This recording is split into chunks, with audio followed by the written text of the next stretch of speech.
जो second question देखते हैं। देखो सेकंड क्वेश्चन में आपको दिया हुआ है कि on comparing the ratio of coefficients find out whether the lines representing the following pair of linear equations intersect at a point, parallel और कोइंसिडेंट। देखो मैंने आपको बताया था कि लीनियर इक्वेशंस में जो पेयर ऑफ लीनियर इक्वेशन दिया है तो उनके कोफिशिएंट्स की रेशियो से भी आप बता सकते हो कि लाइन इंटरसेक्ट करेगी, पैरेलल चलेगी या कोइंसिडेंट करेगी।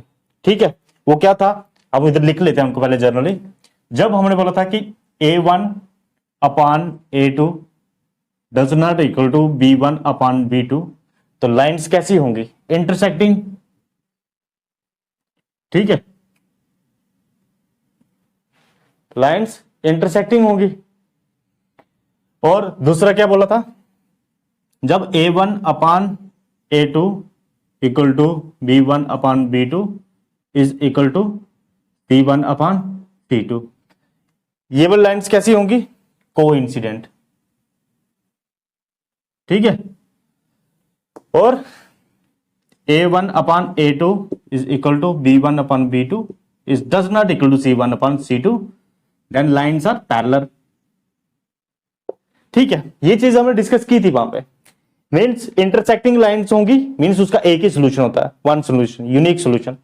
कोइंसिडेंट लाइन कब होगी? जब a1 अपॉन ये रेशियो इस तरह से होगी, मीन्स उसमें इनफाइनाइटली मैनी सोल्यूशन होंगे। और जब इस तरह की रेशियो होगी, means a1 upon a2 is equal to b1 upon b2 is does not equal to c1 upon c2, then the lines are parallel, और इसमें कोई भी सोल्यूशन नहीं होगा। नहीं, तो आपने इन्हीं रेशियो को कंपेयर करके बताना है, जो भी आपको ये इन्होंने पार्ट्स दिए हुए इन्हीं रेशियोज को कंपेयर करके बताना है कि ये लाइंस किस तरह की आएंगी। ठीक है, मतलब इक्वेशंस कैसी हैं ये। अब देखो पहले वाला पार्ट देखो। फर्स्ट पार्ट में आपको दिया है 5x minus 4y plus 8 is equal to 0, 7x plus 6y minus 9 equal to 0। अच्छा, एक बात याद रखना कि कांस्टेंट टर्म अगर इज इक्वल टू के पहले लिखा हुआ है तो दोनों के उसी तरह का होना चाहिए। अगर उस तरफ लिखा हुआ है तो दोनों में इज इक्वल टू के उस तरफ ही होना चाहिए। तो दोनों में इस तरफ ही लिखा, कोई प्रॉब्लम नहीं है फिर। ठीक है, ऐसा नहीं होना चाहिए इसका कांस्टेंट इधर है उसका कांस्टेंट उधर है, फिर प्रॉब्लम है क्योंकि साइन चेंज होंगे फिर। ठीक है, तो आपको एक ही तरफ लिखना, या तो उस तरफ लिख लो कांस्टेंट टर्म्स को या इस तरफ लिख लो इज इक्वल टू को। ठीक है, तो इधर कोई प्रॉब्लम नहीं है आपको।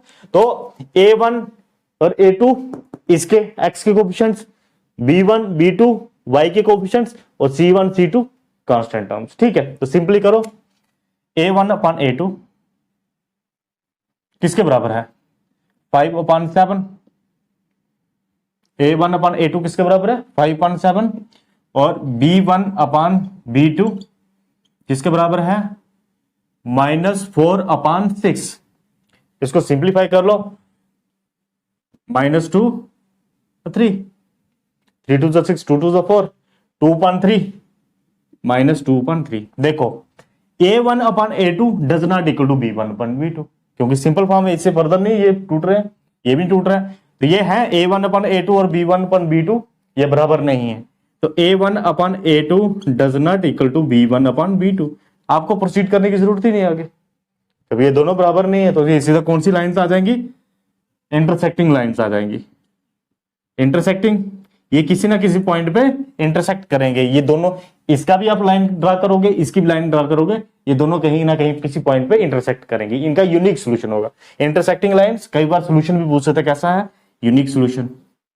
ठीक है, यूनिक सोल्यूशन हो जाएगा इसका। ठीक है, वैसे ही सेकंड पार्ट को देखो। सेकंड पार्ट में क्या है?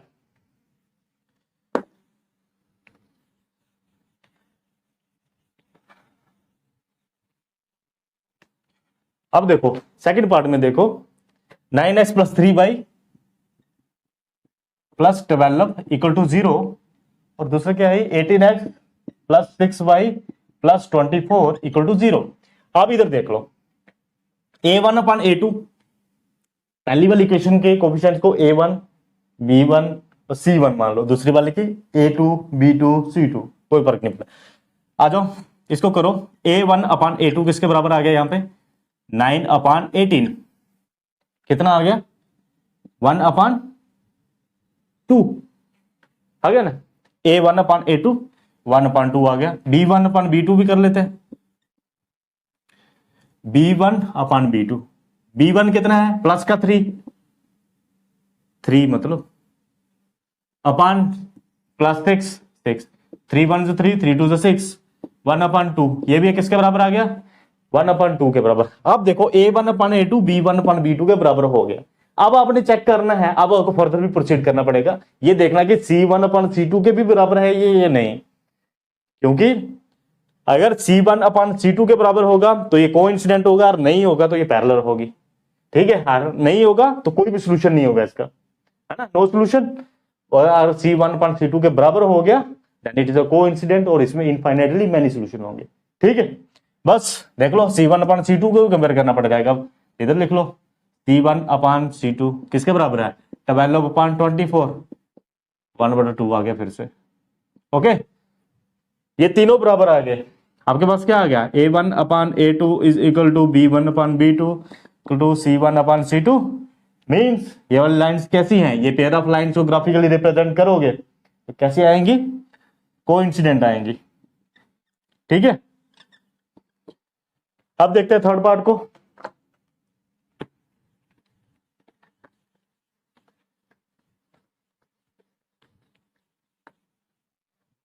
देखो थर्ड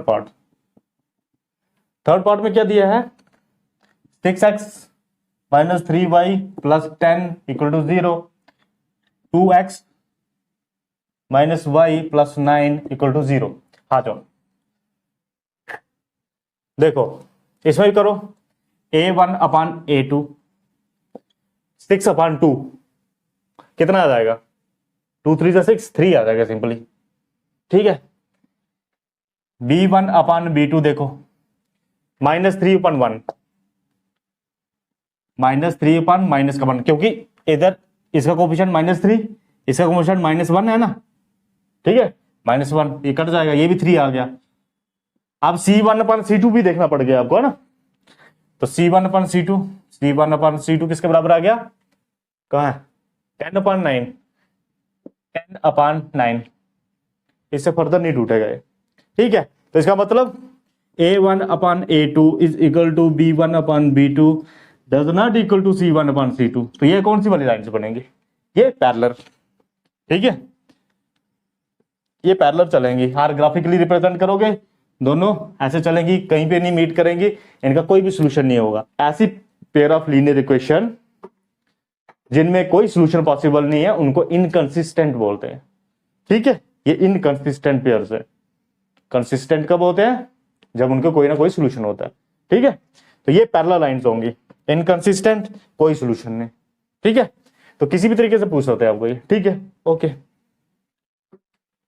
हाँ, जो थर्ड क्वेश्चन को चलते हैं आपको। थर्ड क्वेश्चन में भी आपको यही कंपेयर करके अब आपको क्या बताना है कि कौन सा पेयर ऑफ लीनियर इक्वेशन जो है वो कंसिस्टेंट है और कौन सा इनकंसिस्टेंट है।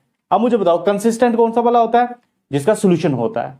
ठीक है, और सोल्यूशन किस में आएगा आपको, इन दो में, और ये वाले में सोल्यूशन नहीं आता है पैरेलल में, एक्स और वाई की कोई ऐसी वैल्यू नहीं आती जो दोनों इक्वेशंस में फिट हो सके।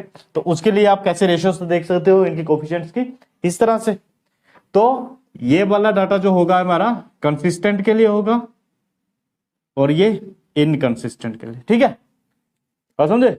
आ जाओ देखते हैं पहला पार्ट। देखो इसका बस वैसे कंपेयर करना आपने, 3x plus 2y equal to 5 और 2x minus 3y equal to 7। ये देखो A1/A2 इज इक्वल टू 3/2। ठीक है, सिंपल फॉर्म में ना ये। और B1/B2 कितना आ गया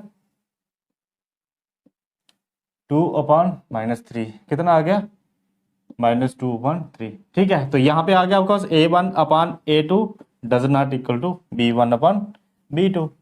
तो ये केस कहां पे आता है, जब लाइन इंटरसेक्टिंग हो, और इंटरसेक्टिंग लाइन में सोल्यूशन होगा, ऑब्वियसली सोल्यूशन है तो वो कंसिस्टेंट पेयर है। तो ये दोनों कैसे पेयर्स हैं, कंसिस्टेंट। ओके, वैसे ही आप सभी के लिए कंपेयर करके देख लो, तो ये सारे के सारे आप निकल जाएंगे। अगर आपके पास इस तरह से आएगा कोइंसिडेंट लाइन आएगा तो वो भी कंसिस्टेंट पेयर होगा। अगर पैरेलल आएगा तो वो इनकंसिस्टेंट होगा। पैरेलल मतलब तीनों, ये a1 upon a2 is equal to b1 upon b2 does not equal to c1 upon c2। ये पहले क्वेश्चन में भी ऐसे किया, उसमें आपको इंटरसेक्टिंग, कोइंसिडेंट और पैरेलल बतानी थी, इसमें आपको इनकंसिस्टेंट और कंसिस्टेंट बतानी। तो इन दो केसेस में कंसिस्टेंट रहेगा, मीन्स सॉल्यूशन होगा इनका, और इस केस में इनकंसिस्टेंट रहेगा। अब देखो सेकंड वाला पार्ट आप कर लोगे, थर्ड वाले पार्ट को देखते हैं हम। थर्ड वाला पार्ट जो है इसमें आपको दी हुई है 3/2x plus 5/3y equal to 7, और सेकेंड वाली है 9x minus 10y equal to 14। हाँ आ जाओ, इसमें करो a1/a2, ये a1 है ये a2 है, a1/a2 किसके बराबर आ जाएगा 3/2/9। ठीक है, इसको घुमा लो तो किसके बराबर आ जाएगा 3/2, इसको 1 कर लो ना, इंटू 1/3 आ जाएगा, वो 1/9 आ जाएगा, आ जाएगा नहीं, तो 3 1 3 3 3 9, कितना आ जाएगा 1 इंटू 1 1/3 इंटू 2 6। ठीक है, 1/6 आ गई, a1/a2 आ गया आपके पास। दूसरा b1/b2 को देखो, ये कितना आ गया 5/3, क्योंकि इसका कोफिशिएंट 5/3 और इसका -10, तो ये आ जाएगा आपके पास अपान -10 इज इक्वल टू। ठीक है, बस इसको भी क्रॉस करो, 10/1 है, घुमा लो, कितना आ जाएगा 5/3 इंटू -1/10, ऐसे कर लो। ठीक है, कितना आ गया 5 टू 10, तो इधर 1 इंटू 1 -1 और 3 इंटू 2 6, -1/6।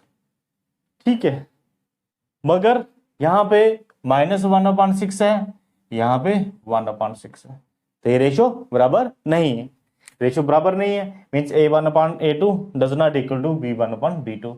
तो ये भी कैसा होगा आपके पास कंसिस्टेंट पेयर होगा, क्योंकि इसमें इंटरसेक्टिंग लाइंस आएंगी, इसका यूनिक सॉल्यूशन होगा आपके पास। ठीक है, ये थर्ड भी आपका कंसिस्टेंट रहेगा। और एक फिफ्थ पार्ट है, इसको भी देख लेते हैं साथ में। फिफ्थ पार्ट में क्या है 4/3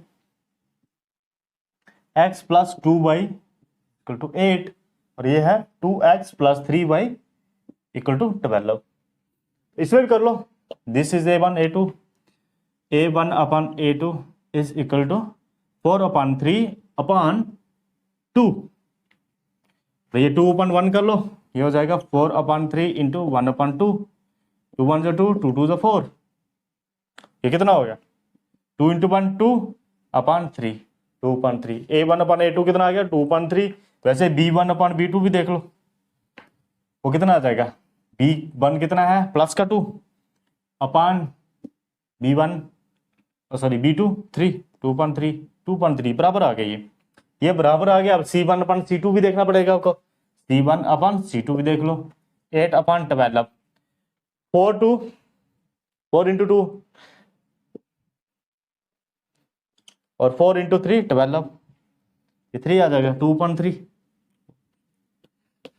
2/3। तो ये कैसी लाइंस होंगी, देखो a1 ये इसके बराबर है, ये इसके बराबर है, तीनों बराबर है आपस में। तो तीनों बराबर कब होते हैं, तीनों बराबर होते हैं जब कोइंसिडेंट लाइन होती है, और कोइंसिडेंट लाइन में आपको बहुत सारे सॉल्यूशंस मिलेंगे, हर एक पॉइंट पे सॉल्यूशंस होंगे, हर एक पॉइंट पे सॉल्यूशंस होंगे, तो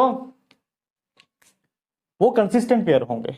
जिन पेयर्स ऑफ लीनियर इक्वेशन के सॉल्यूशन पॉसिबल हैं उनको कंसिस्टेंट बोलेंगे, तो ये कंसिस्टेंट आएगी, कोइंसिडेंट वाली भी कंसिस्टेंट आ गई। ठीक है, तो इसको सीधा लिख सकते हो कंसिस्टेंट पेयर है, सिंस a1/a2 b1/b2 c1/c2 बराबर है।